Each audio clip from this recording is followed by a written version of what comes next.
Hey guys, I know we're all used to things just working right, but when it comes to cars, there are a few things you need to check to make sure your car isn't going to let you down. When I'm racing, I'm lucky to have a race crew there to make sure my car is ready and good to go. And as for my daily, I check it myself, and so can you. It's easy to check it. All you need to know is how. So let's go through the main things you need to know with the help of Supercheap Auto and Road Safety Ambassador, Russell White. Thanks, Chaz. Once you've popped the bonnet, there's only a couple of things that you need to look for. The first thing you need to find is the dipstick. This allows you to check the level of the engine oil. Simply pull the dipstick out and wipe off any oil with a clean cloth. Push the dipstick back into its original position, then remove it again to check the level of the oil on the markings on the end of the dipstick. To check the coolant level, you'll need to make sure that both the engine and the radiator are completely cool. So let's start with the overflow bottle. This is a clear plastic container connected to the radiator and has maximum and minimum levels marked clearly on the side. Some power steering reservoirs may also have a dipstick built into the reservoir cap. So all you'll need to do is to open the cap to check that out. As with checking the oil, make sure that the car is on level ground and that the engine is off. And check the owner's manual if you're in any doubt, or maybe get some expert help. So check your tyre pressures on a weekly basis to make sure that they're correctly inflated. And remember to check the spare at the same time.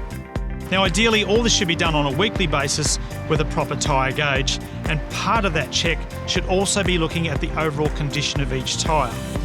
If you see any uneven wear, if you see any tread that's nearly worn down to a wear bar or less than 2 mil, if there's any hairline cracks or any sort of damage on the tyre, be sure to get that tyre to a specialist and get it checked out or replaced.